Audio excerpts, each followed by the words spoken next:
Hi అండి. Welcome to my new channel Nellore వదిన కాకినాడ మరదలు. మా మరదలు నేను కలిసి స్టార్ట్ చేసిన ఈ కొత్త ఛానల్‌లో ఓం ప్రదంగా, శుభప్రదంగా ఫస్ట్ లాగైతే టెంపుల్‌కి సంబంధించి పెట్టాలనుకున్నానండి. అందుకే ఈ వీడియో అయితే షేర్ చేస్తున్నాను. జనమ్మ తల్లి తీర్థం అనేది ఇయర్లీ వన్స్ జరుగుతుందండి.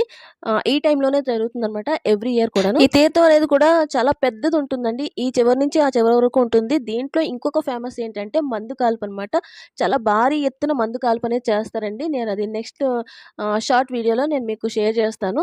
అంటే లెంత్ సరిపోదు కాబట్టి. సో, ఈ తీర్థం అయితే చాలా బాగా గ్రాండ్‌గా జరిగిందండి. ఇదండి ధనమ్మ తల్లి టెంపుల్. బయట నుంచి అయితే ఈ విధంగా ఉంటుందన్నమాట. చిన్నప్పుడు ఎప్పుడో మనం ఇలా తీర్థాల్లో తిరిగి అన్ని బొమ్మలు కొనుక్కుంటూ ఆ విధంగా ఎంజాయ్ చేసేవాళ్ళం కదండీ. ఇప్పుడు మన పిల్లలు ఆ బొమ్మలు కొనమని అలా అడుగుతా ఉంటే అవన్నీ గుర్తొస్తూ ఉంటాయన్నమాట. మీరు కూడా మీ ఊళ్ళల్లో తీర్థాలు ఎలా ఎంజాయ్ చేశారనేది నా కామెంట్ సెక్షన్‌లో కామెంట్ చేయండి. ఇలాంటి ఇంట్రెస్టింగ్ వ్లాగ్ కోసం నా ఛానల్‌ను సబ్స్క్రైబ్ చేసుకోండి. Thanks for watching.